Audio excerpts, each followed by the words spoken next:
haul in on Friday, so that's how I acquired the Amelia Earhart promo. All right, we're live, and yeah, let's talk Lego just right away because I was myself a little bit late. Running from the museum, we had a workshop, and kids were painting plastic fill Lionel O scale, which is pretty close to Lego scale. I'm actually going to take. There was like a lantern on the side of the house. It's not this one, but I'm going to copy this lantern style. And I'm going to super glue it onto the plasticville scale model because I was doing a post office, and one of the lanterns, plasticville part was broken plastic. So I'm like, I could fix that with Lego. Mm-hmm. Yeah. Let's talk. I'm going to grab some Lego sets. Why don't you show what you have, Bryce? Okay. So I got a massive Lego video haul. I got the hip hop robot. Oh, the video stuff. Yeah, and then I got the party. I got the pirate punk box too. So then the who's this guy? The like weird blue alien beatbox person. I don't really know what he's called. I got him too. Yeah, I just got a massive Lego video haul. The Candy Mermaid.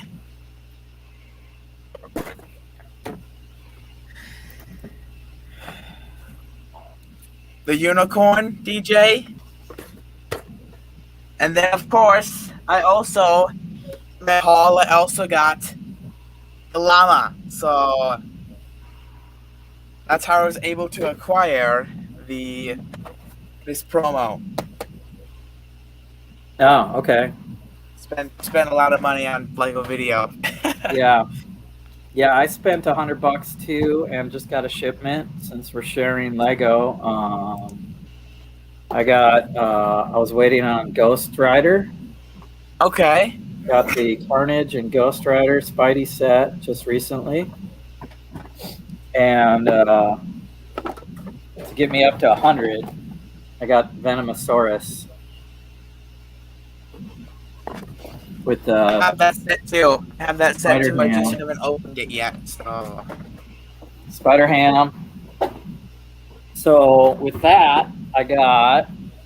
Did you get the spider layer that came with that green Spider-Man? Amelia Earhart. And the carrot. Ah, Okay. nice. So I bought those 2 sets and got 2 sets for free. Nice.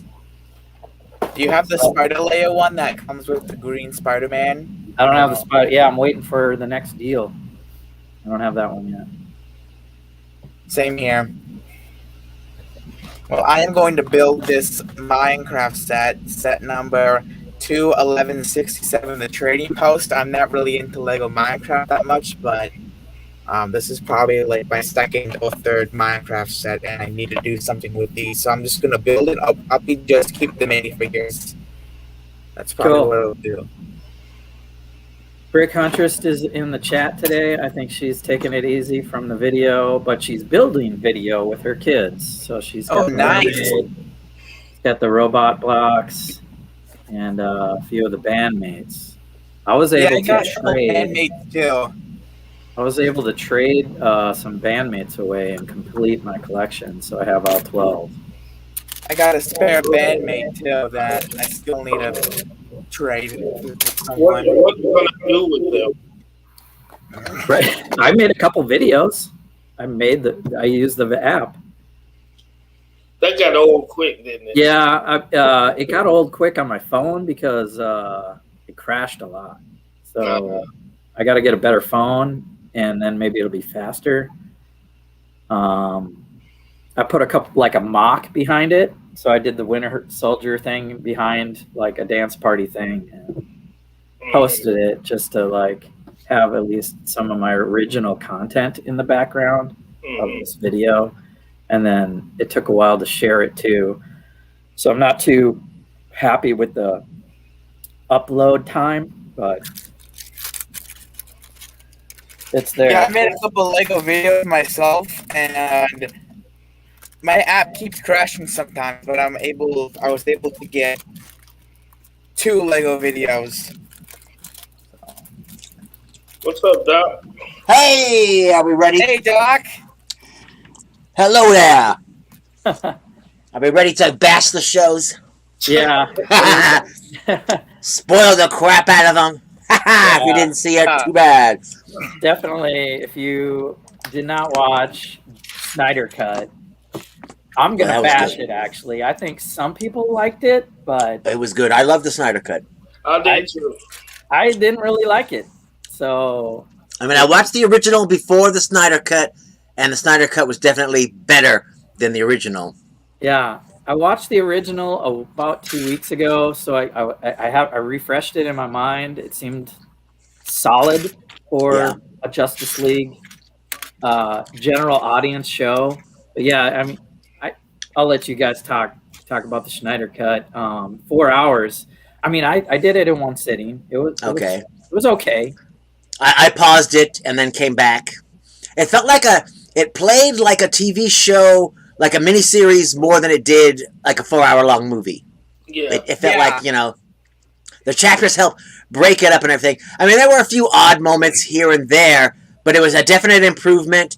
It was definitely pushing the DC extended universe. There was clearly a storyline, going forward from this movie. There would be something more.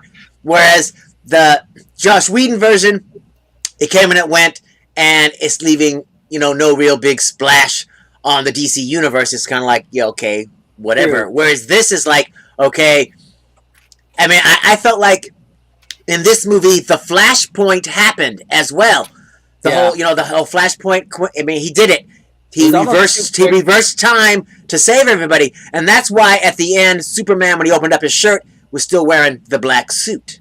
Yeah. Why Batman had the goggles on the top of his helmet, and why the computer said that the future now took hold in the present. And so it's just kind of like, we're either going forward, we're in a false timeline, we're in an alternate timeline, or things are heading, I felt like we were in a false timeline at that point, that the whole Nightmare universe was the real universe, and that's why Bruce, in the epilogue, which didn't really feel like an epilogue, had that whole vision thing, and everything. Well, I like that you bring that up, Doc. So two big points. I'm gonna love it and hate it at the same time. I'm a Gemini, so I can do that. So, because I love. That's why I'm doing this show. Superhero and content. There's a new movie. It is new. There's a lot of scenes. So we get a flashpoint. Let's touch on that again. Like, I kind of wish those dream sequences were more of a reality, and then he reversed time. He reversed time like real. Like, I mean, we see them get dusted. Yeah, pretty much. Yes. Superman disappears almost like they're getting snapped out of existence because the mother box primed up. What do you call it? Right. It was doing like the Genesis effect. It was rewriting the whole planet, so they were no longer going to be existing on the new planet. So it's like, bye-bye. So it was good timing, I guess, if they were truly going to be just gone. And the Flash figured it out. I just got to run as fast as I can. And we had that moment. Because he was a moment too late because he got knocked down. And then when he got, he had to wait for himself to heal. And it's just kind of like, you should be touching it already. The box is in the water. You're going to have to reverse time in order for you to then touch the box, then make the box go back down. It makes sense that Flash did it. But I was thinking, when he tripped, I was like, oh, he tripped. Maybe Superman's gonna reverse the Earth and do the time travel thing. Yeah, and we'll have a callback to a different way of a super flashpoint or something. What do you think, Willie? You have any first? Touch on any of those subjects, or do you have a favorite scene? I liked in this version we got more character development, but things made sense. Yes. We got more of a Cyborg story. We got more of Flash story. Big time on big time on Cyborg. Yeah, He's like it made almost the sense. main character. And it made sense. The scenes that was already in the original made more sense after watching this because the character development was strong. Yeah. Yeah. Oh, I like how the Flash was like a serious character. He was no longer a jokey, haha. Everything he did was just dumb, and he was scared. This time he wasn't scared. He was like, okay, I may be inexperienced, but I'm here. Let's do this thing, you know. And to me, in the original movie, I hated the way he ran. Yeah. But in this movie, you don't even see it. You don't see it. They either reshot it or you just don't even notice it. That's a good point. I don't know how they fixed it, but like even when Wonder Woman was doing the super speed, it looked really good in this version. The bank. Well, they were robbed. It wasn't a bank. It was the hostage scene with Wonder Woman. Right, the museum or whatever it was. Yeah, and the bomb in the museum. Yeah, it was probably at. Well, it was probably the Louvre or something. I think she was still over on. It wasn't the Smithsonian. No, it was in Europe somewhere. It was a European something. But they recut that whole sequence where she looked a lot more rugged and. Oh yeah, she did a lot more too. Yeah, that scene was extended. So, good scene there, Wonder Woman. That was good. Good scene, Flash. Oh, we also got that cafe scene where he meets Iris West.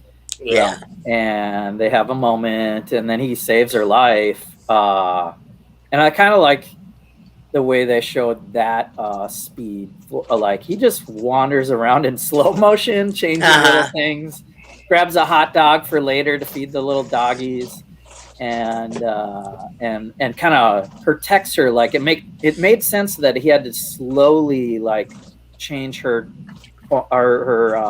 momentum, if you will, to lay her down safely. Exactly. Or she would have splattered right on the ground. It'd have been like, well, you didn't save anybody, you know. Yeah. So he got a lot more time. I kind of wish, I'll throw it out there, that we had more of a Unite the Seven. So they do Martian Manhunter. I was hoping, I think I don't know. Green Lantern, of course, should have been. Right, he was the seventh, The seventh, like.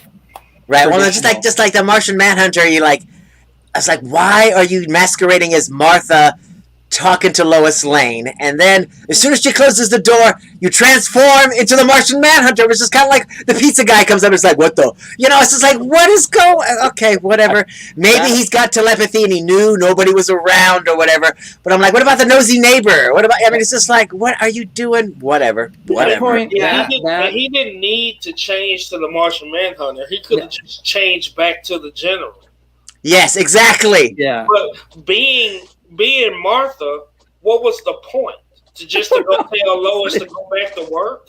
Exactly. It was just kind of like, okay. And then the other Martha that's in it earlier is like, is this Martian Manhunter or is that the real Martha? Yeah. What is going on? It was just like, all right. That was confusing, and it was the one point where I kind of got on the edge of my seat and stood up. I was like, Martha's eyes are glowing. What the hell is happening?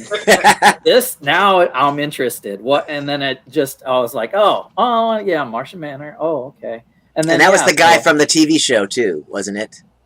Possibly. The actor guy. I think he's on the he's on Supergirl on the TV. A general in the military, probably from Supergirl. Oh no, because the Martian Manhunter's on on Supergirl. He's in. No, Supergirl. it was not the same Martian Manhunter from. Not the same guy. Okay, different guy. Okay. Yeah, and then the janky CGI when Wonder Woman is telling the backstory like thousands of years ago, and then all of a sudden horrible CGI happened, and it was just kind of like, oh wow, okay, and then all of a sudden, okay, now here's the nicely finished Joss Whedon CGI we're gonna add to it. It's just kind of like, oh, okay, now it gets better. Seems it's like wow. Zack Snyder's version of the Amazons and those older Zeus, Greek gods and whatnot. Yeah. Was that Hercules or something with the lightning? I think or that was Zeus with the lightning, himself? and then Okay. Ares is the one with the axe that chopped on Darkseid. Yeah, it was more 300 style, like Robert Rodriguez or something. Yeah, no, it was just like, but that just didn't match up. It was just like, wow, so far the show's been great, and now we've got this, this CGI from. I was like, is this a multi-million-dollar movie? What? Yeah. So that was weird. Well, just like when Diana went to the temple, I'm just like, okay, so nobody notices this lady in her 18-inch high heel shoes and the white coat. Like she appears, and then all of a sudden she turns the corner and look, all the fixing for a torch. Let me make a torch, and I'll jump down this hole that nobody with ground penetrating radar has discovered. This. I'm just kind of come on. The one thing is, this was 1950s. Okay, that little arrow might have opened that up, but by now, no, we would have no. Nobody knew about Darkseid until she did that. Yeah, exactly. I was just kind of like, oh. I saw the heels too. God. God. I know. And the ruins. Let me take this arrow. Clink. With heels. Oh, come on. It was just like, no. It makes sense other than that. With her what boots. Did you think of Steppenwolf and Darkseid? Yeah. Yeah. Darkseid was awesome looking. I just loved it. I loved the Darkseid Omega Beam. Omega that one scene, yeah. Underwater when he kills Aquaman in some alternate dimension. So there were we see Aquaman die in some alternate dimension. We see Wonder Woman with coins on her eyes and a pyre, and that was crazy. Yeah, I thought that was all part of the nightmare future. So that was just kind of like, okay, it's gonna happen, people, because he's coming. Are we in that future now? Because yeah, I mean, because at the end, he said he's like, yo, get the ship ready. We're gonna go old school. We're gonna go old school, right? Yeah, he doesn't have any mother boxes except there were 3 mother boxes and they were on Earth. I'm like, oh God, really? So that part, we're gonna rewrite the whole thing. I'm like, you should have your own mother box and be like, whatever, we're here. I'm gonna bash that part for Darkseid because, how does he not remember that Earth was this planet that exactly number one, the anti-life pattern is on it, right? So he gets hurt and goes away, and and leaves the mother boxes there. Doesn't he have some tracking for those mother boxes or something? Because they're there. But don't you have a log that you keep of the planet? Yeah, thank you. Right. Exactly. We are in a spaceship after all, 50,000 check the coordinates. Right. I guess we're just an ant in all the planets that he's destroyed. Exactly. He's like, it was over there, I think, by the Crab Nebula, wasn't it? We turned left by Albuquerque, something. Yeah. I didn't like it. It didn't make sense to me that he. I guess I couldn't remember. His character, though, part of his character is he sends these minions out to do his dirty work, and if they fail, he really holds it against them. Exactly. Well, that was the other thing too. Desaad, where he kept calling Desaad, and Desaad is like, "Dude, call me after 49,999 planets have been conquered, and you're on the last one. You owe me 50. You owe me 50K planets. Stop bothering me." Click. I'm hanging up. Damn. The Steppenwolf, and then so we get a really cool death of Steppenwolf. Oh god, yeah, it was a little over the top. I thought a little over the top. But doing this after the fact, this is not a normal movie. He had to, recycle footage, film new stuff, and so.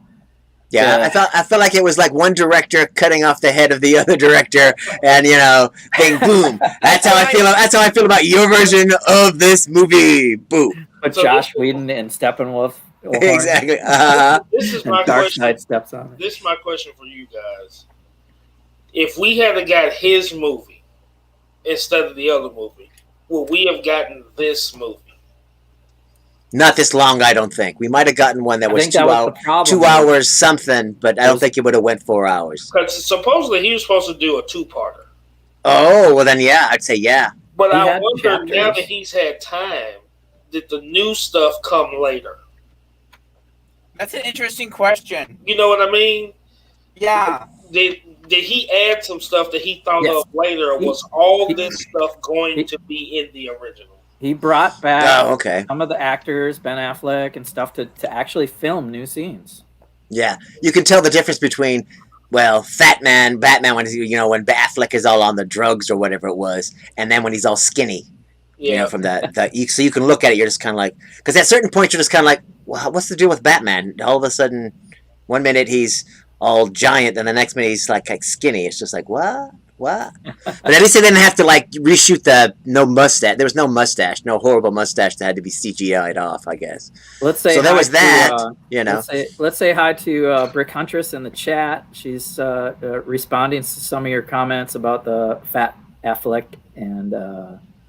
That's because I guess he was on the IMAX format. So I know shrinking the screen. If Troy was here, maybe he'll jump in later. He didn't like wasting this, side view of his screen, but in a huge IMAX format, I guess it's 4:3.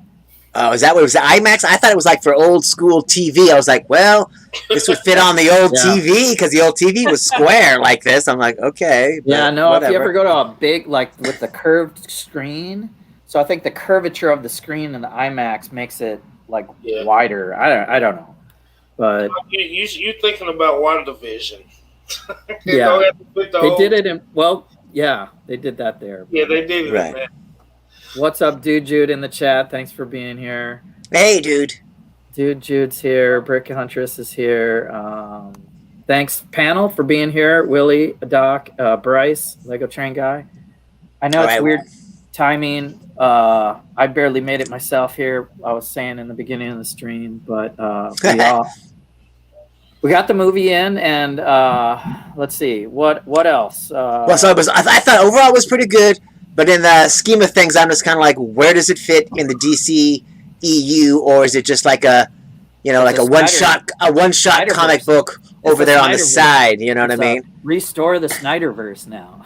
Yeah, exactly. That's what they should do because, otherwise there's no overall arcing storyline. And the other thing I thought was weird is Aquaman shows up for this and then all of a sudden he turns into a recluse at the end, hops into a truck and heads for his movie. And it's just kind of like, why the hell did you show up for this if you're going to be a dick in the other movie? It's just kind of like, what?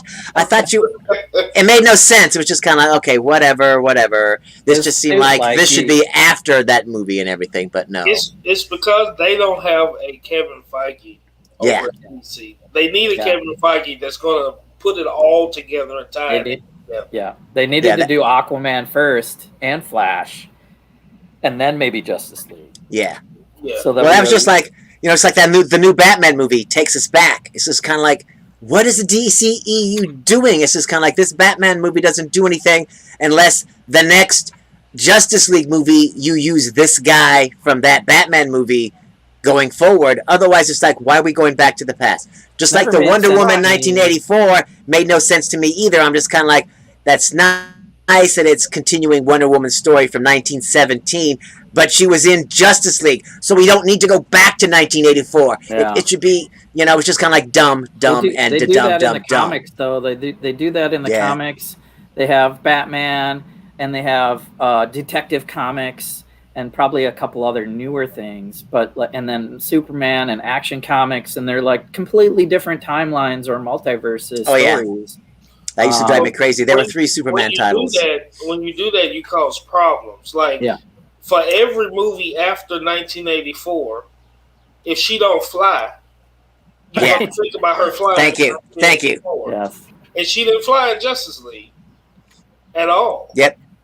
She jumped, but she didn't fly. So if you're not careful when you do stuff like that, you cause more harm than good. Yeah, I mean, the audience is like, we don't have a cohesive storyline. We can't really follow what's really going on with the heroes.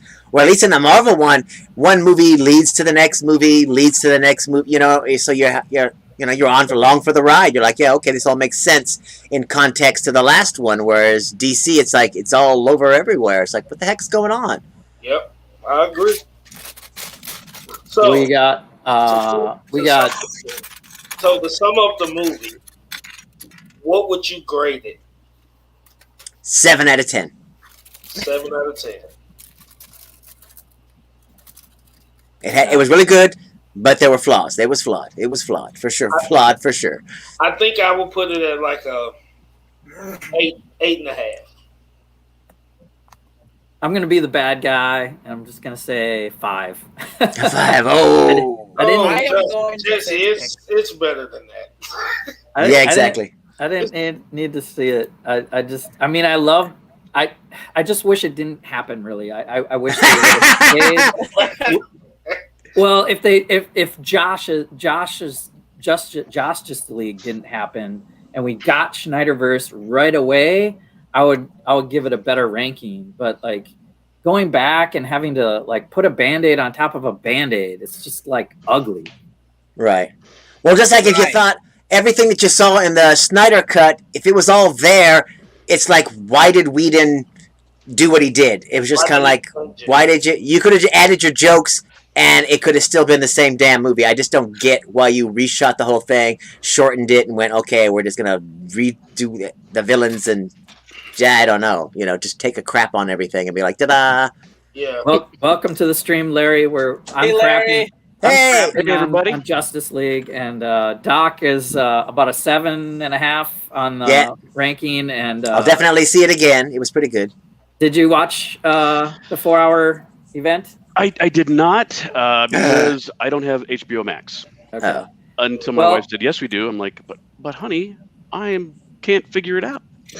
I'll be my 15-year-old like, dude, I got too many streaming services. I heard you comment like, how do I watch this? And I'm like, I don't think it's worth actually paying for HBO I wasn't going to do that either to get this version of a movie. Right. When Wonder Woman was coming out, before I knew it was bad, also I thought maybe this is worth it. But there is other content. So we can change gears, but we can't not talk about Joker. Oh, yeah. Jared Leto has this dream sequence at the end, and the speech is a little different than the teaser trailer. But it's good, he's asking Bruce for a truce. And that was kind of clever. And he gives him a Joker card, and he's like, here, take this, and when you don't want to stop the truce, tear the card in, and we'll go at it. That's interesting. And it was a lot better this time than he was in Suicide Squad. Especially because he didn't have those dumb tattoos on his face. Yeah, that just drove me crazy. I'm like, okay. He had a cool vest, horrible. Like apocalyptic. He was collecting police badges. He had like a dozen. That's cool. These are like anti-heroes for real. So like I kind of like the direction that he's projecting. Like this type of future could happen where, I hate to spoil it for you, Larry, but Deathstroke was working with them, and Joker and Aquaman was dead at this point, so Mira was there, and she was pretty tough. She was carrying it looked like gasoline tanks, but I was wondering, like after a little, like maybe she's bringing water. Yes, so that she could use her powers on it or whatever. And then you saw the armored Flash. When he armored up, he was in that cloak or whatever, and all of a sudden the suit closed, and you could see the lightning zap around him and everything. It was just like, go check him out. Cool. So did they held the whole 4-hour beginning to end? They didn't split it up? Yeah, it was one 4-hour movie. Okay. I thought it was going to be a miniseries. They did have chapters, and it wasn't like it would fade to black and give us and it wasn't in order. It wasn't 1, 2, 3, 4. So I think you guys were right. It was going to be like a double movie, 10-chapter type of story. Yeah. Well, if I can't, because I'd gotten, my wife reminded me that we had set up HBO Max, and I don't think we paid for it. I think we've got some package. They're like, oh yeah, we just need to turn on the app. If you have HBO, Wonder Woman, and I regretted that immediately. But yeah, that movie should have just been Wonder Woman versus Cheetah. There should have been no Maxwell Lord. Right. And it would have been a much better movie because they could have mirrored their stories against one another. How Wonder Woman, gifted by the gods, everything was easy for her and everybody loved her, whereas, the Cheetah had to struggle for everything that she got.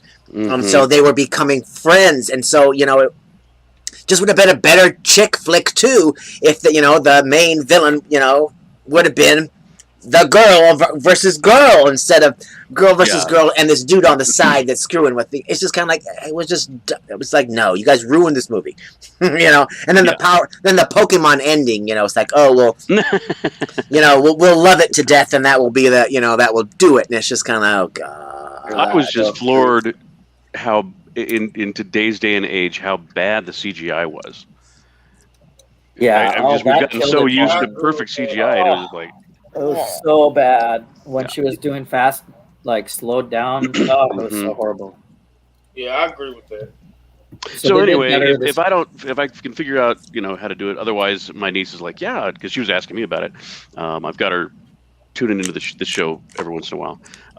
She's like, yeah, we've got it, so I can just come over and log in on yours, or you can come over and watch it. I'm like, cool, whatever. I will watch it this week, but check it out. It's worth watching. I've only watched it once. The Justice League. But yeah, I'm just gonna. It's like one of those things where I kind of had high hopes for this dark story, but it was just really out of order for me. Did you see the original one, Larry? The Josh Whedon version? Yeah. Yep. And I think I'll probably watch that and then watch the new one back to back. Any other questions for us? Before you guys want to talk about it, Falcon yet? Should we get into Falcon? Oh, that was fantastic. That was fantastic. That was fantastic. I watched it like 3 times, and that was just incredible. We have the Falcon and Winter Soldier. Marvel is doing it again, and episode 1 just kind of turning that engine on and revving up the series for, I think, you know, another action packed. Like each episode is going to be more and more. I mean, they start off with that fantastic scene, skydiving or whatever you want to call it. Yeah, the squirrel suits. Oh yeah, that was a fantastic scene. That's how you do CGI right. Yeah, because you don't know it is. I mean, that's the thing. You don't know it is. You're just like, oh yeah, I'm sure they just haven't, you know. Mr. Mackey flying through the air. It makes you think this is not CGI. He's actually doing this. Yeah, it looks so crystal clear. I know one interview I saw, they asked, did Anthony Mackie actually jump out of the plane? And they're like, yeah, he did some stunts. So cool. I think he at least jumped out, maybe backwards, and did that motion.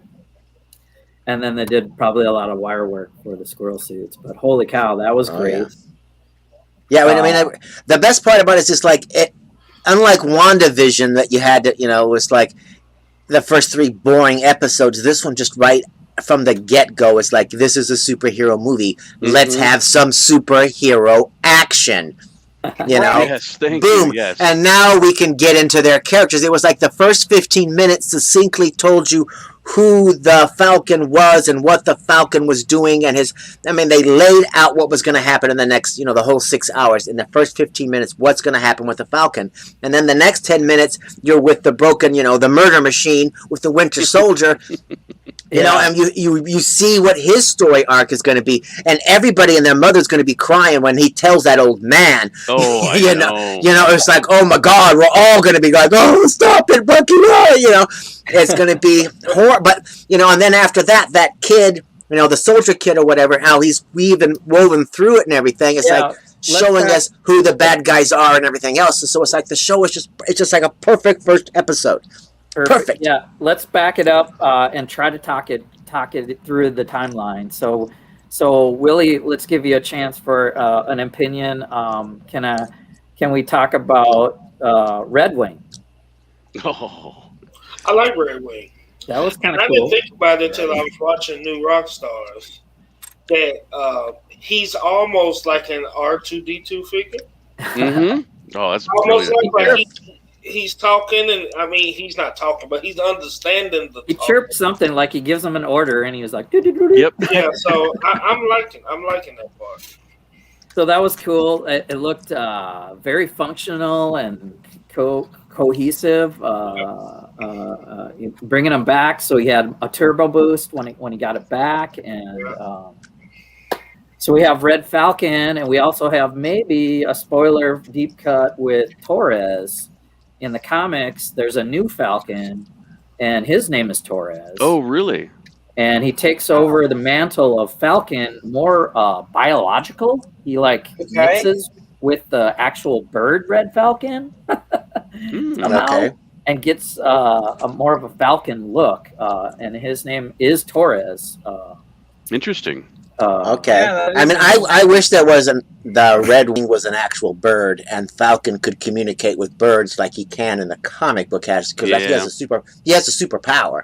He's not just some guy in a suit, you know. I would hate for them to waste that, at least for like a teaser in one episode, for like at least a scene that maybe some Hawk or Falcon helps out in some way.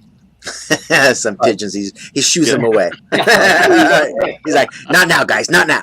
They all fly off. So we have Falcon buddied up with this military guy, and he's got this device right on his phone, and he's looking for the flag smashers. Yeah.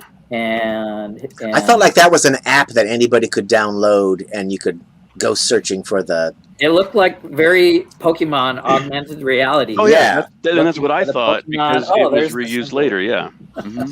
There probably will be an app like that before the week's out. Oh yeah, before the show is done, definitely. Right. So we see the flag smashers in Switzerland, and going back to the helicopter scenes and everything. That guy.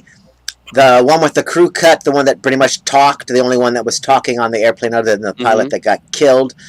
I think, isn't he one of a villain from Captain America, the comic books? Yes. Oh, he is. Also on Batroc. Yeah, Batroc the Leaper.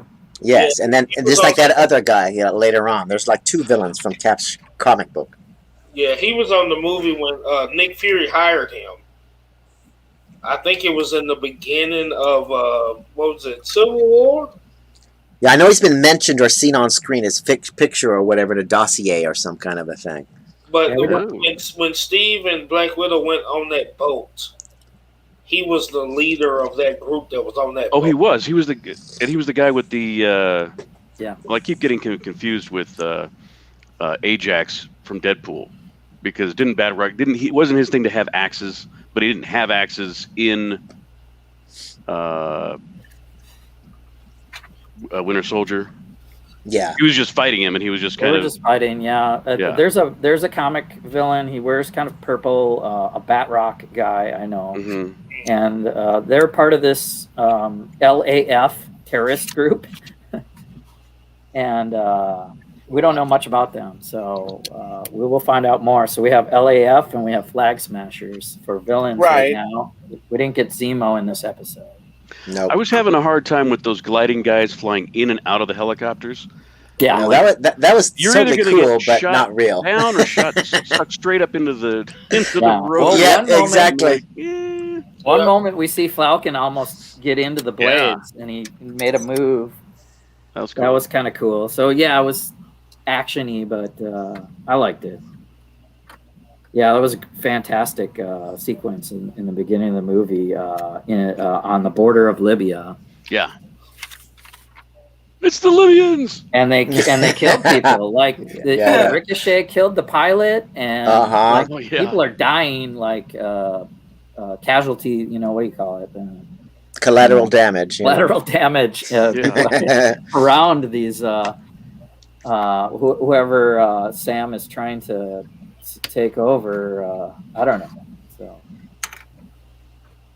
as far as like the Washington D.C. angle, he's kind of acting on his own. Well, he's got military support with Torres. And I just don't know where they're going. He was working with the Air Force. He wasn't in the Air Force anymore, but he was working with them. So yeah, because at no time was he wearing a military uniform. He wore a suit. Right. So Sam Wilson gets a little techie, and he's fixing his Red Wing at that one cafe in I forget where they were, but they had a cool thing in there where what was I gonna say? Is it when they explained the timeline of this show? They explain the timeline of the show as far as it's been 6 months since the re-blip or the coming back. That we have the blip, and then WandaVision was about 1 month after, and this is about maybe 4 to 6 months later. It's got to be 6 months. 6 months. He's been working with them for 6 months. Right, right. I was thinking that he does mention a time frame, so we can nail it down. Yeah. I think it was 6 months. Oh, I was gonna say, it's funny how Torres was asking about Steve. And yes, onto the moon. He's on the moon stuff. Secret moon, and then he comes back and he's like going to DC to do moon stuff. That was fantastic. But we're all wondering the same thing. Right, exactly. What does the world know? You know. Yeah. Well, where is Steve? Yeah. We don't know because we've got old man Steve in the main universe now, and is he just gonna go off and play golf now, or been doing that for 80 years or something? Yeah, exactly. He's probably, I'm guessing, if I had to guess, I think the moon thing is kind of a hint that he's probably in space, which means he's up there on the sword ship with you. Maybe. Yeah. Right. Or maybe they're going to have the blue area of the moon and have the Watcher up there. Wow. Definitely, he's kind of an alternate timeline. Steve Rogers living out a different life. But there's so much to talk about with both sides. Let's stay on that, I guess, a little bit before we get to, and it'll probably turn into more Bucky talk, I guess. But we have the shield, and the shield gets put in the Smithsonian for an exhibit, which was cool. They show the exhibit. He walks through it with Don Cheadle from War Machine. Right. Did you notice that there was a Marine standing there at the front, and at that one moment when he has the shield in his hand and he says something about the future, the camera angle is he's looking and he's holding the shield like he's handing it to that Marine. I didn't notice that. No. And the guy that's the Marine, I can't remember what his name is now, John, whatever, the guy that becomes Captain America at the very end of the episode. John Walker is John Walker. They call him the new Captain America, but he used to be a Marine. So I'm like, you think that was so I'm like, if like in episode 2 or 3 or whatever, when they like introduce the character. If he is going to become Captain America, it makes sense that he was there at the ceremony when they were turning over the shield and everything else. So they can then change the angle of the camera, and be like showing him watching Sam, give the speech and all of that other kind of stuff. Yeah. That dude in that Captain America outfit was so ugly. Totally. He looked so cartoony. It was just kind of like his face was CG. It was like too smooth and cartoony, and he grinned. It was just kind of like, who is this? Hear me out. If you think about it, in the costume, in the mask itself, he looked like the old dude from the movie Up. Kind of, yeah. A little bit. Goofy grin, yeah. It had like nose and a square jaw. Yeah. Google it. He looks just like him. Well, and I know, and we all know that this is not going to end well. Right. And it's like, I mean, that was kind of my big. I'm like, why are we hanging up the shield? Okay, I thought that was going to be the whole thing, And then it's not so much hung up anymore, and I'm like, and we'll touch on that maybe as we talk about the ending of the show. But this is just a bad idea all around. So, Jesse, let me throw this at you. I feel like these, it's what I feel in the beginning, and I'll tell you why I'm feeling this way now. I felt like WandaVision was a good show to introduce us characters and stuff, but I feel like all of these shows are setting us up for the Young Avengers. WandaVision already gave us Speed and Wiccan. Okay. I think this show is going to give us Elijah Bradley. Who's that? Who's that? That is on the Young Avengers. There's a Captain America-like leader of the team that's a black boy. And I feel like these shows are telling these stories, but the point of these stories is to set up something else. Yeah. And I think it's set up because that he gave the shield to the government to put on display, but then they said that pretty much saying he didn't need to have it, and he shouldn't have it, and that he did the right thing for turning it in. And then by the end of the show, they gave it to this white dude to be the Captain America, to be the symbol of the thing. Yeah. Right. There's a storyline to where the first Captain America ever that took the serum and had the serum was a black guy. But the country didn't want him to have it. They didn't want him to be the symbol of the country back in the 40s or 50s or whatever it was. So they tried again, and eventually they got Steve.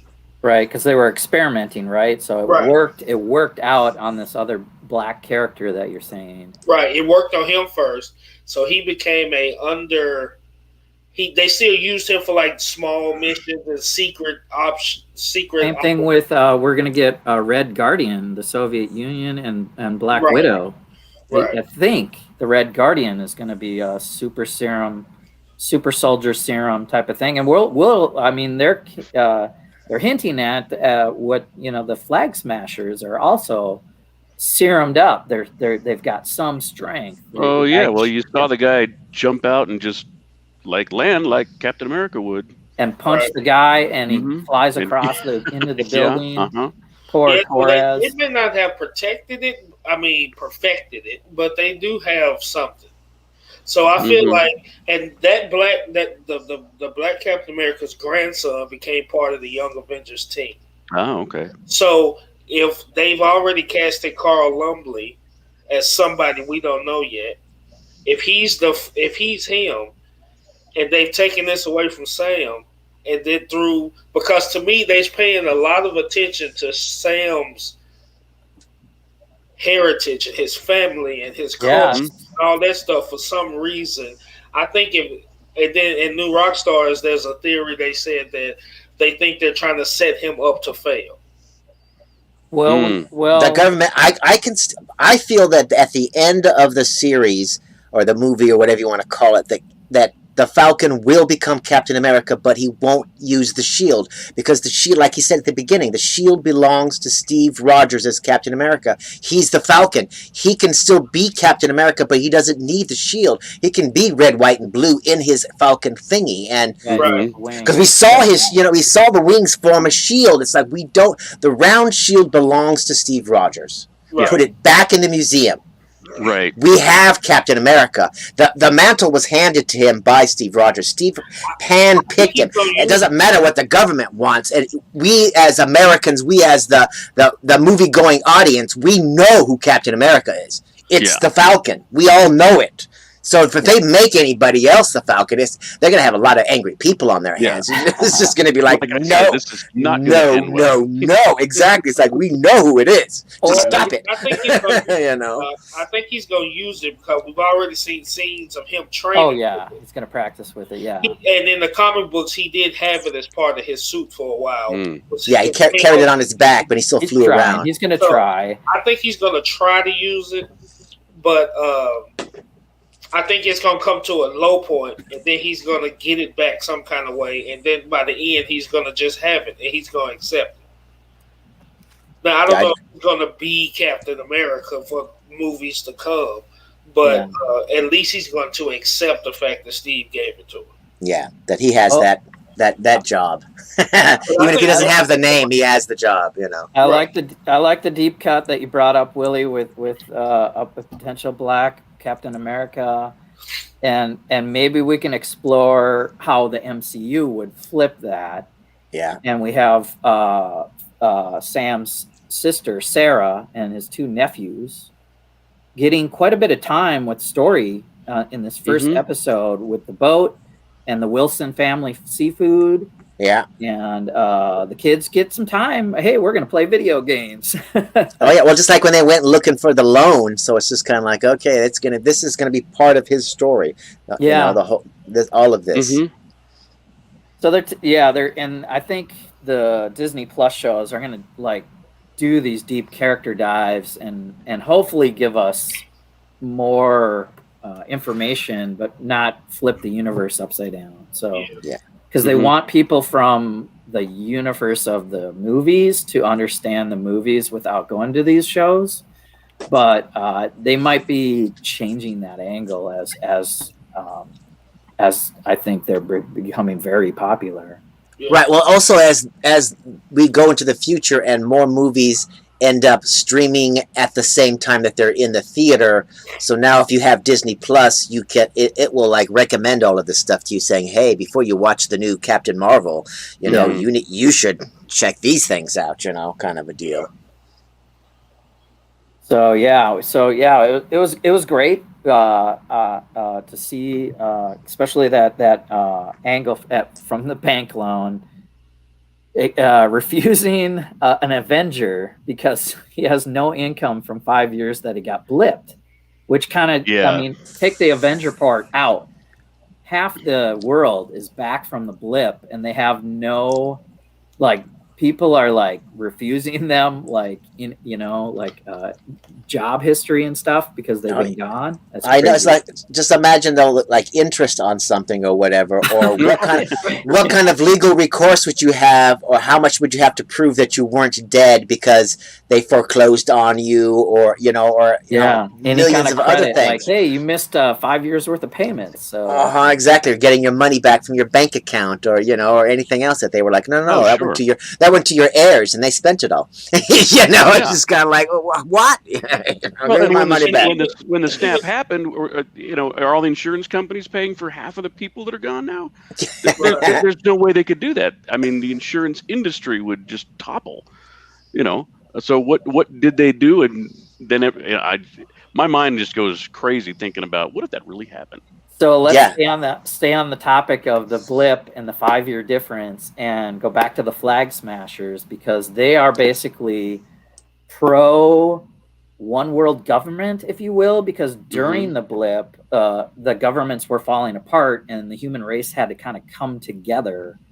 And the Flag Smashers, now that everyone's back, it seems like they're trying to keep it borderless. Well, the movies never really explained how the governments dealt with it. Right. Yeah, that's why they use this to try to answer that question. Yeah. Yeah. So I'm just throwing it out there as a subject. Knowing these Flag Smashers are out there, and that's going to be a big story point in as I add Agent Playwell to the mix. There he is. What's up, hey. Troy? Well, we're signing out now, Troy. Say your goodbyes. Yeah. Everyone. It's like, how are you going to bring about a one world government by, doing terrorist acts and killing a bunch of people? I just don't see how that would just make each country more protective, more closing their own borders, more going away from that. It wouldn't be uniting anybody, Right.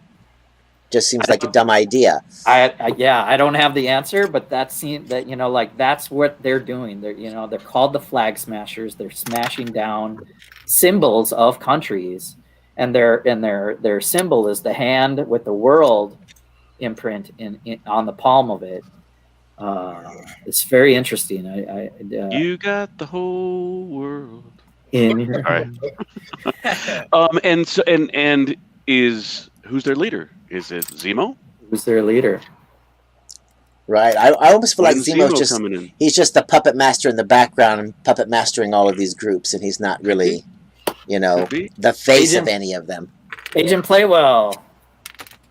Did you watch Winter Soldier? Do you have Falcon and Winter Soldier comments for us? Absolutely. I absolutely loved it. You loved it? We talked a lot about the Falcon. And we're kind of getting in deep now with some of the villains, but what do you like about? We didn't talk about Bucky enough. What was your favorite thing with the Winter Soldier? The psychiatrist. I really liked that was brilliant. That was really liked how they kind of gave like a light and dark version. So Falcon is kind of like the light side of the story. He's got his family. The family's having a little bit of trouble financially with the fishing boat, but Yeah. But then they show Bucky and his side and how he's still battling with being controlled by Hydra, and that scene where they show his nightmare with the gentleman at the door, and then how they show the story of him spending time with his dad, and you don't know that until you see the little shrine or little the shrine in his who that apartment. guy is. Yeah. So Yeah, I mean, was a little slow nice. on the uptake on that one. I kind of was like, "Who's this guy? Is he, because he's old?" So I'm like, "Is he a friend from, Bucky's original War life? days? Yeah, His- that's what I thought his at early first days? too. Yeah, and I'm trying to like, okay, so why is he getting together with this guy? Because they seem like they've been friends for a while. right. So bit. is this part of his what did they call it? His little. He's making amends. He's his taking his amends. Yeah, therapy. thank you. It goes back to, like Doc said, it is kind of explained through the therapy and the therapist and his book. He's got another book. It's not the Winter Soldier book, but it's a list of, I think, victims on one side and bad guys that he helped out. Mm-hmm. Yeah. And he's trying to go back to the bad guys and say, "Hey, I'm done. So leave me alone." And then he's trying to go back to the victims and say, "I'm sorry." To do the step 3, and you could tell Right. when he went back to the apartment, he wanted to do step 3, but he couldn't, and so instead he said, "Oh, I forgot to pay for lunch. Here's the money," and walked away. You could see he wanted to say it. He wanted to tell the old man. Yeah, he's still. It's going to take him a while. Oh my God! Yeah, that's going to be like I said. That's going to crush the audience. We're going to get crushed Yeah. by that moment. He's gonna tell him. You don't think so? Not even by the end. We probably won't see that dude again.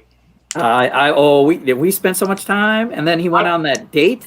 So he talks to this girl at the sushi place, and I don't think so, because he's got to come to New Orleans supposedly. Well, yeah, he's coming to say he's in Brooklyn right now, so he's back in Brooklyn, and he's doing therapy, and I don't know. He goes on this date. I was trying to get to, and who knows where this is going? But they have a funny dynamic where they play Battleship. Here's a little tiny plot hole. You know how in the Winter Soldier, Natasha released all of Hydra and S.H.I.E.L.D.'s information? Yeah. Wouldn't you think that all of Bucky's kills would be included in that information? Therefore, his dad would be able to find out that Bucky actually killed his son. But I don't know. That's a good theory, Troy. Right, but that's only if the government kept a record, if Hydra kept a record of every person that he killed, including, collateral kills, which, unless the dad was like some super detective putting together everything, going, "Hey, wait a minute, there was a murder at the same address as my son was living." That'd be kind of a difficult put together. Yeah.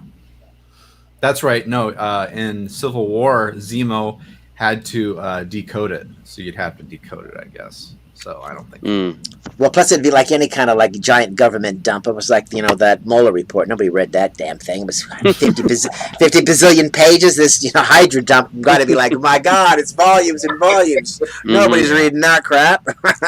I think he's gonna have to come clean to. I think his name is Yuri. Because that's part of his story arc. That's exactly what I was going to say. Maybe that's part of Zemo's plan, is he's going to release all this stuff and reveal all of it. Well, and Zemo was in his book. It was on that page. Zemo was in the book, yeah. And I'm just waiting to go watch New Rockstars, because I know they paused it on that, explained it all for me, so I don't have to. Oh, and all the list of all the names on the list. All the names, Let's theorize about. We've covered the show for pretty much, so it's all about what more can we expect. Well, did you guys see the credits at the end? They were like showing different images or whatnot, and they showed there was an image of the Falcon, as the superhero, and the image of the Winter Soldier as a superhero, but there was also an image of a woman. Yeah, that's probably. Yeah, that's Sharon. Yeah, so I'm like, who is Sharon that? Carter, Agent 13. Sharon Carter. So she's going to show up in the show sometime. I can't wait to. I'm anticipating seeing her. Yeah. Okay. She'll have a We role like for her. sure. She'll probably smooth over the relationship between Sam and Bucky, or Mhm. who knows? They'll mission up. Well, and touching real quick on the end credits, there was an image of a vial of blue serum. Yes, Did you catch exactly. that? Yes, I saw that too. First, I thought it was a crayon, but I'm like, no. I'm like, no, that's the super soldier I thought formula. it was from Breaking Bad, but no, it was something else. So I guess I'm sure that's alluding to how the Flag Smasher people or whatever are going to have powers. Yeah, They're probably amped up on the blue juice. So I don't think we have a name of the girl that's going to come back, but she was the red haired girl in she was in Solo. Yeah. As, Venris at Nest or whatever her name was in that movie. Oh, okay. He was Envy's Nest. Envious Nest, yeah. So that's cool character to draw from Star Wars to Marvel and back and forth. So I like that casting. She looks good for the role. Like it seems like, I think there's a trailer for episode 2 now. It seems like she's like somewhere, and Falcon like is taking some bad guys out and sees her, but she doesn't have the mask on. So I think she is going to play it off. She's not going to be in Madripoor, because aren't they supposed to go to Madripoor? Mm-hmm. Yeah, wouldn't she It's be kind there? of a cool big deal, and I don't know. I'm not gonna take the bait this time if they drop anything like Quicksilver. That Not falling for it this time. no more red herrings. Yeah. I mean, we're gonna get story, more in-depth stories instead of like somebody completely new. So, but Zemo, we already had Zemo, so I think they can just develop him more. And there's also Zola. It'd be crazy if they bring Zola back as the TV, like some sort of robot with a TV in his chest. Oh Yes. yeah, right. I'm like, please. That would be my big like theory reveal. Like if I was waiting for Mosquito or Nightmare in WandaVision, I'm waiting for Zola to physically manifest into this bad guy. I mean, didn't we see he was in some sort of Marvel movie, wasn't he? As some sort of just a computer console or something. That was Winter Soldier. Captain America. Yeah. He was the doctor that was doing the Tesseract stuff. Mm-hmm. And then in Winter Soldier, he was on the screen as just like a virtual, like he downloaded himself into all that hundreds of miles of computer tape. Yeah, exactly. So that's why I'm hoping he'll show up with some analog body that would be cool, especially if it's ancient tech, not modern tech, but some sort of got a crank on the side or something Something too. goofy for the reason that his wrist is in his chest instead of instead of having a monitor on your shoulders. Anyway, that'd be awesome. That would be my deep cut. Like what I want to see. Yeah, the only other thing that I really want to see is Falcon and Winter Soldier with a psychiatrist. Because that psychiatrist lady just she just lightened the whole mood. Plus, she reached right into the Winter Soldier's chest and pulled out his heart. She was just like, bump, bump, bump. I was not expecting that line from her, which is like, oh, that's total bullshit.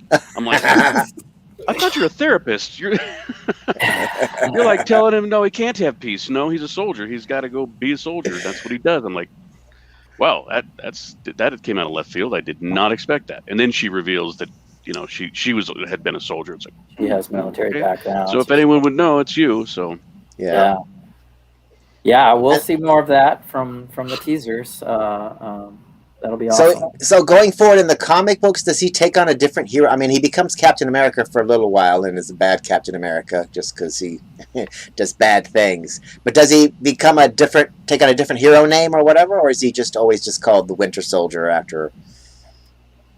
Because I feel like they gave him a pardon and everything, and so it's like he can't go running around like he did, all dressed in black as a murder machine anymore. If he's going to become some sort of hero. Mm-hmm. Is he going to have some sort of a hero name? Because he can't just be called Winter Soldier anymore. I mean, I don't know. I think guess we're just gonna be calling it Bucky yeah. for the whole series. I don't. Yeah, it's either Bucky or Winter Soldier. You Yeah, just Bucky. I don't think he's trying to be a superhero. He's just trying to get by. Mm-hmm. Right. Well, then they got to give up that robot arm. Then Yeah. Well, yeah. like, we need that vibranium arm back, Mister. You can have this other regular prosthetic arm. Yeah. So Just with the hook. I mean, they don't give us too many answers. But when he was in Wakanda, I mean, in the show, it just says he had some peace there. But I think also he was unbrainwashed from the Winter Soldier formula, where they speak the words, and he dives into the Hail Hydra. So I think that part of him's gone. Yeah, because when he was living in Wakanda, he was living in a shack until Black Panther came down and was like, "Yo, I've got an arm for you. We need you to join the fight." Otherwise, I think it was more of a yurt. Yeah, well, whatever. But he was just hanging out, just living, going, "Thank God I don't got to murder nobody today." Right. Dude Jude in the chat says he was Nomad in the comics in the 80s. Yeah, there you go. That was Bucky? I don't know if it was Bucky, but there was a Nomad. I'm thinking that's who he should become. Maybe he'll be. I don't know. I think he just needs to. Because the Nomad character, see, it starts out as Nomad, but then he also at one point takes on the mantle of Captain America. Yes. Or who becomes the agent? the MCU. U.S. agent is John Carter or John Walker. John Walker is U.S. agent. That's the guy they show at the end of the show. Okay. But the government That's places this guinea. They just put a military guy in there that's going to follow orders. That pissed me off. That totally pissed me off. Well, that was just like in the comic books when Steve died that one time. Just, they did that, you know. Yeah. What's up, Cy O'Connor? Hey, Cy. Cy in the chat. That's cool. And Journal of the Scots. Who is Journal of the Scots? Welcome. That might be somebody in Scotland also. Who knows? Happy St. Patrick's Day to you guys. Not to the Scottish. And St. Patrick's favorite color is blue, apparently. Yeah. Not green. It's blue. All right. Well, what else do we got? We covered the Falcon. We covered Justice League before for a good half hour. What's everybody's grade on the Falcon and Winter Soldier? I like it, Willie. He's asking for the grade. Yeah. Episode 1, 1 to 10. How do you grade? Oh, that was 10 out of 10. that was no WandaVision. That was 10 out of 10. A superhero. I was a superhero episode. I'm starting at 10 and trying to work my way back, and I can't do it. I'm like, and because I think and this I don't think we've touched on at all is the very end where Sam sees the guy with the shield, and he's like, "Oh no, you didn't." Like, oh wait, no, I mean, you look at his eye. He is pissed. Well, you to see the look his sister's giving him, like, you're the fool that gave away that shield. She's looking at him like, like, don't make me hit you again. and so for me, I'm like, okay, so Sam, I think he's very much like Rhodey. He is a loyal patriot. Even though they were on different sides of the Civil War, they were, because I think Falcon is more the Captain America. Freedom is the most important thing. Yeah. And I would have been Team Cap. Me too. In Civil War. Yeah, me too. All day long. And War Machine, has to go with his buddy Tony, for his own good reasons. I mean, it's like they both have good reasons. But I think Sam is now going to get a little bit more of that disillusionment about the government.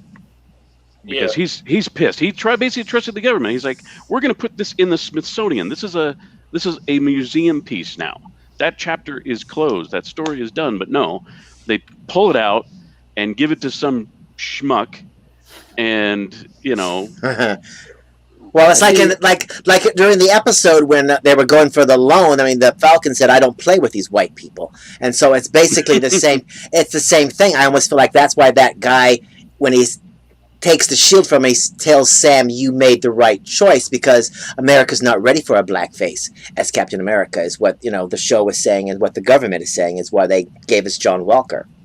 And he also said to that guy when he was working on Red Wing that every time the military works on him, he glitches. Mm-hmm. I wouldn't want to be flying through the canyons with a glitchy anything. No. So it almost seems like they're trying to. Yeah. Well, I think he was spot on, because having been in the military, it's like, yeah, I wouldn't trust their tech either. I wouldn't, I see some parallels too with Rhodey and Sam, and Sam is trying to find the next Captain America and some sort of path for that, and Rhodey, I know we're going to get more of in Armor Wars, and I believe that'll be a Disney Plus animated show, but we'll get Don Cheadle, I'm sure, and some other voice actors, so we'll get more War Machine. And his presence in this first episode gives me hope for the structure of Armor Wars. Well, and I hope we haven't seen the last of Rhodey in this series, even if it's just to pop in every other episode to talk. To talk, yeah. I think that would be important for Sam, because he needs to have a friend in this government that just betrayed him. Yeah, in the military too, so he can his perspective exact. Well, maybe somebody that can hear about it and put him on the game that this is coming towards you. He was against him handing the shield over. He's like, "Are you sure this is what you want to do?" Like, and sure enough, it burnt him in the end. They took it right out of the museum and give it to this other guy that they just want a symbol. They want a symbol behind America, and Sam said it best, or it's the person behind that symbol that is important. I wonder how he's gonna get it back. That's what I'm interested to see now. Well, yeah, and I think that's going to be part of Falcon's big arc, is because he doesn't feel like he's worthy of it. Right. Like it's like Mjolnir. He's not worthy to hold the hammer. He is. He just doesn't know it yet. Yeah. Well, there's a huge even for both characters, Falcon I'll say Sam and Bucky, when they're in their street clothes, they're not confident. They don't think they can do it. But when they're in their superhero outfit, they're guns ablazing, taking guys out. So it's very interesting to see like how they can maybe find a balance in their street clothes life, if you will, be more confident. I think Sam was pretty confident. Like he knew he was going to get that money from that bank. Oh, he would have made it happen. I think he's very optimistic and hopeful. And he was working on the boat. In general. It almost turned over. Yeah. I'd like to see, we're going to see more of the Wilson family, I think. And it'd be great to pass the torch down to one of his nephews, even going along that young Avengers. Like, I think it's sooner than we think, but it's still down the road. Well, and I think that getting more into the depth of their characters was awesome. Showing something that I picked up is that Sam speaks a lot of different languages. Yeah. I was like, okay, well that's cool. Now being in Louisiana, he probably already knew French growing up, but it kind of alludes to, okay, well he's got a lot more training than we realize. Right. He meets Cap, running around the reflecting pool in Washington, but what's his military background? I mean, obviously he was special to be involved in the Falcon. What was it? The Falcon X program that they were developing that tech, and he was a pilot. He was like a regular pilot, and that's why they was chosen to be a flying Birdman. So clearly, he's got to be special ops of some kind. So I hope they delve into that a lot more. But also the family thing. I mean, that's what Marvel does so well. Is and I think going back to right here, Spider-Man, a real person and their vulnerabilities. And so your family and your friends, that's your vulnerability to the bad guys. And so in order to have this character, in order to have Sam as a main character, okay, we need to brush out all of his life get into his whole character, his whole personhood, and same with Bucky. He's got this thing to deal with, and again, it's going to be, like you said, Doc, it's going to be tragic. Oh yeah. Well, he has 4 sisters. He mentions he has 4 sisters, so it's just kind of like, and they're going to be, 80 or whatever. So I mean, he must have, nephews Hopefully and have some nieces living and relatives, yeah. yeah. So it's just kind of like we could go there too if we wanted, Mm-hmm.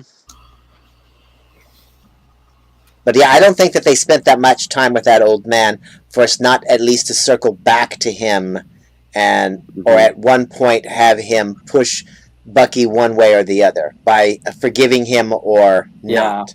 I think that's where it is. It's going to come out, the truth about him killing his son, and Bucky's just, I mean, he can't even speak it. He's having nightmares. Mm-hmm. This old guy, he's very zen. I think he'll have like a Mr. Miyagi moment and say, "You can do better, Daniel-san," and sure. Oh yeah. Yeah. and go live your life, right? Go live your life. Let's just hope he doesn't have a Karate Kid 3, because then it's just. What else is out there, guys? I think we have a cap on. What do we want to see next episode? What do we? I want to see Bucky in action. We got to see Winter Soldier in some new, something new. Yeah, I'm thinking the next episode's going to be more about Bucky. Uh-huh. It was very focused on Falcon this episode. So Falcon had the action sequence, and Bucky had the flashback action sequence, but it was when he was actually Hydra Winter Soldier. And so now let's see him in action as Bucky Barnes being good. Not being evil, not being an evil murder machine, but being a hero trying to save somebody or stop a bad guy from doing something. I like the bad guys. I like the shows. I rank shows on some of the villains that they. So I want to see more Flag Smashers. I want to see more Zemo, but Zemo is a great character to bring in late and be like, I was pulling the strings all along. Yeah, but he better wear the mask and have the sword. That sounds like we got Agatha Harkness. They'll bring him in. They'll bring her in the 3rd act.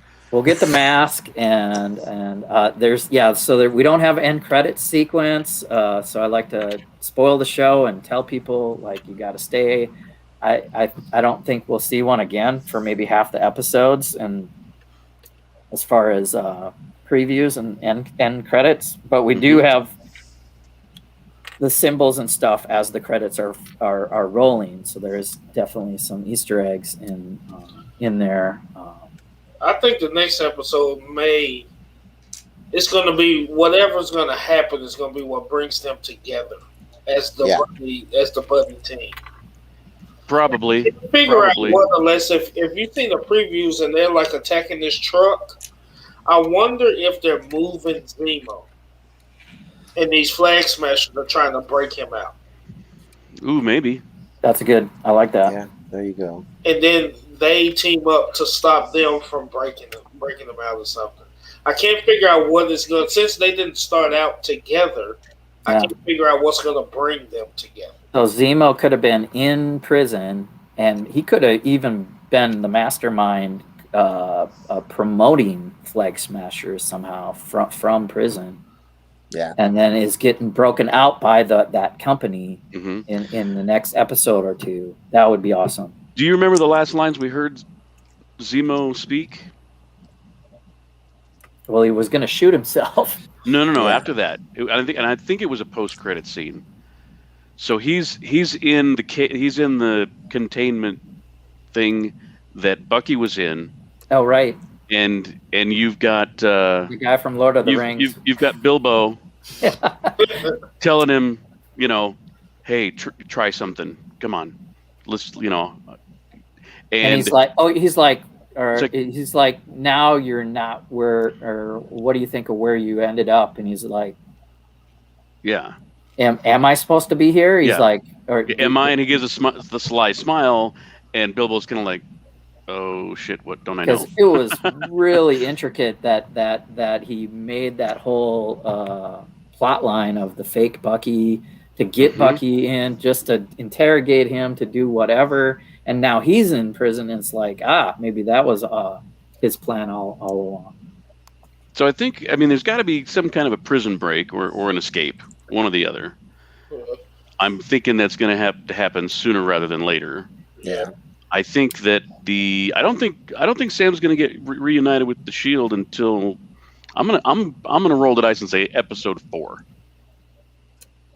Because if the new Captain America's got to carry that around to the halftime shows and all the stuff we've seen already. Yeah, he's going to do the halftime show, and then he's going to have to go to action. He's going to, Right, he's exactly. probably going to, there's going to be a lot of collateral damage when that guy's on the field. Telling you, it's not going to go well. Probably not as much as there was in Justice League. Because wow, I was like, man, they don't care at all about the buildings or anything. So going back, okay, so mine's going to be a 10. I'm gonna say a full-on 10. I gotta say 9 or 10 because it didn't even feel like a show. It felt like a movie, like I was watching a movie, like Winter Soldier Part 2 or something. Yeah, I'll be up there. I'll go. Yeah, just to finish your request, Willie. I'll give it a 9 out of 10, just because you got to hold back a little bit so that it can get better or whatnot. But it was excellent. I was at a 9.5 because this new Captain America figure just looks like that old dude from Up. But it did look like a cartoon. I'm gonna give it a 10 because even though that's in there, I think he is the fuel as to why Sam will eventually take it back. Yeah. So I give it a 10 so far. Great. The guy that they cast for him, like just his face just looks so goofy in that Captain America. Yeah, he looked like a cartoon. So much. And then he winked too. He winked. He's like, yeah. I was like, oh, F you. Yeah. I almost had to look away in horror. I was like, no. You're not Captain America. Damn you. He's got a gun. Yes, that pissed me off. I was like, oh, Lord. That's already a sign that you are nothing. Yeah. You gotta have that gun on your hip. You're nothing. Yeah, exactly. Cap never needed no gun. Although he did fire a machine gun in Avengers. But he did use in the when he went there to get Bucky, he used the gun. Mm-hmm. He was when he was in the war. He was using guns, which but he that's didn't okay really by me. understand his self because we never saw him with a gun after that. Right. Yeah. So John Walker is played by Wyatt Russell, which I believe is Kurt Russell's relation. No way. To Kurt Russell. Mm. Okay.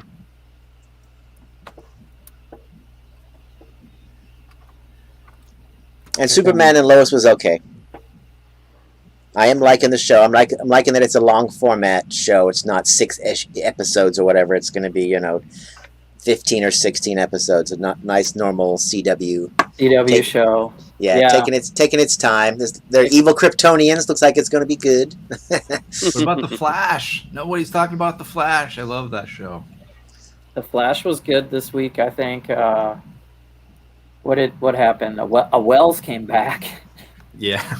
I thought that was the third. Is this the third or the 12th time? I was like, right.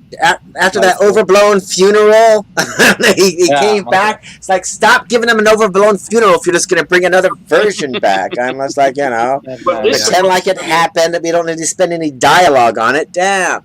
This is supposed to be like Wells Prime, right?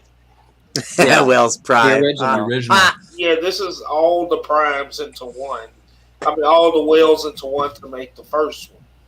Right, yeah. But what was going on was...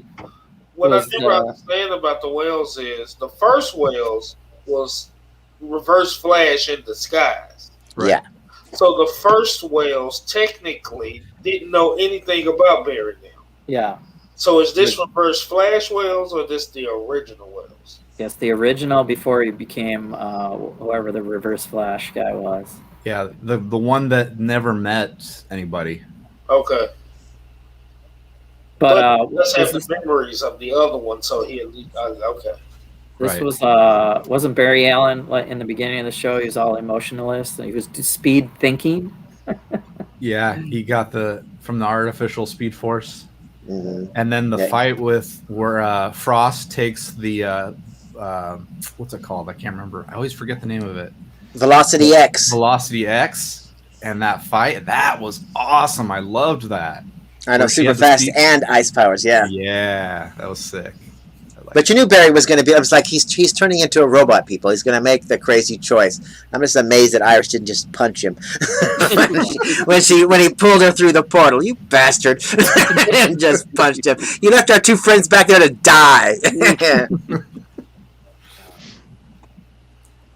Yeah, was that the last episode, or was? Yeah, I think so. Okay. Think that was it. Yeah, not much else to talk about. Personally, I finished season 2 of Harley Quinn, the animated series. That show's hysterical. Hysterical. Oh man. But what gets me is like in Gotham City, it's just like, I'm sorry, but nobody said anything about this giant tunnel that had to be built to house this building that then came floating up out of the ground. It's like, nobody noticed that? How long would it take to construct such a thing, Joker's Tower, to then come popping up out of the ground to rise up over Gotham City? And it's just kind of like, nobody called anybody and said, hey, I got some concerns about this construction project that I'm involved in. Just like, what? Yeah, I like it because it is goofy, but it is adult language and Kite Man. a little bit. I love the Kite Man. They got everything from Kite Man and Condom King and Oh, really? They have those characters in there, huh? yeah, they got the. It's funny. Oh yeah. Uh-huh. That's worth a watch. What's the old man's name? The one with the cyborg parked in this wheelchair. He's a crack. That guy's a crack up. Yeah, he's the landlord. I forget. And the plant guy. Poison Ivy's plant is played by JB Smoove, and Killer Shark or King Shark is played by. Yeah. Oh, what's that guy's name? It's another comedian. It's pretty funny. I can't. But it follows like the continuity and the storylines from the comic books, so it's pretty good. And the Batman's Gordon is such a Gordon. Oh Lord, I don't want to ruin it if you want to see it. But yeah, Commissioner Gordon's in it. Him and Batman. What a two bumbling idiots. Ron Funches. Ron Funches. Oh my god. He's the voices King Shark. It's great. Cyborg Man. Yeah, and then Psycho Cop or no, what's the little man? Psycho something. Oh my gosh, the Psycho guy. Dr. Psycho. Yes. Tony Hale. He got in trouble for touching Wonder Woman inappropriately.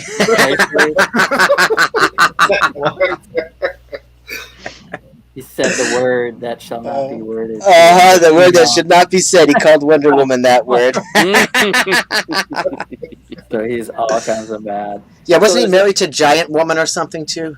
Right. It's just wrong. Yeah, the whole show is it's hysterical. It is funny. I got another new show from Doc that we should all possibly tune into on March 26th. And it's going to be on Amazon. It's called Invincible. Yeah, I want to check that out. Yeah, I heard about Invincible. Robert Kirkman from The Walking Dead is created this character. Yeah, it's animated. Animated show, but looks very. It looks like another adult ranking because the graphics are going to be the blood. But it looks like a tearjerker, like father-son story too. Oh yeah. He crossed over with Spider-Man in the comics. Yeah. I believe it's possible. Kirkman, isn't it Image Comics technically? He had Image and Skybound back in the day, so I think it was separate. But you never know; they could have done a special series. Image was bought by Marvel, wasn't it?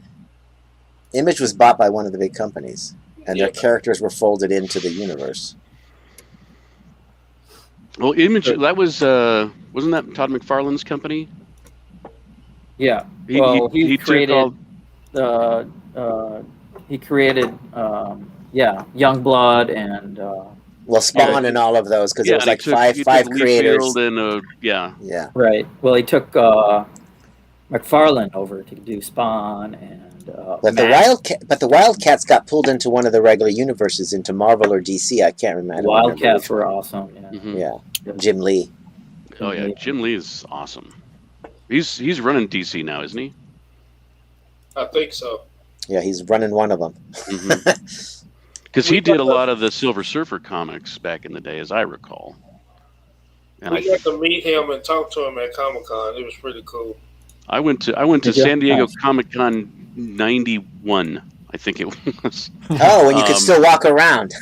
Yeah, and you could just go in, and tickets were like $15 or something. And There was elbow room. I think I got one of my Silver Surfers was signed by Jim Lee at that con.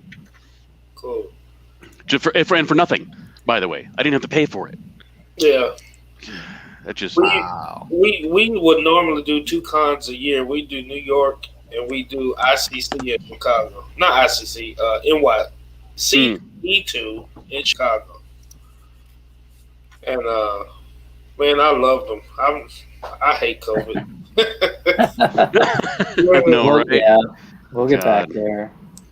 Well, they changed. We're no longer. So before San Diego decided they want to copyright regular words, and so we have no more Denver Comic Con, and it became Denver Pop Culture Con.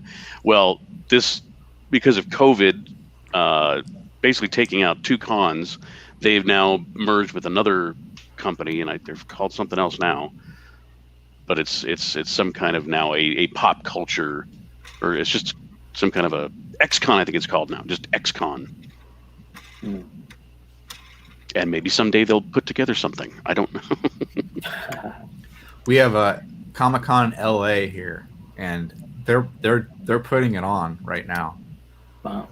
Limited people that can enter, but yeah, I don't know. I don't think it's the right time yet, especially in a place like Los Angeles. But Yeah. what do I know?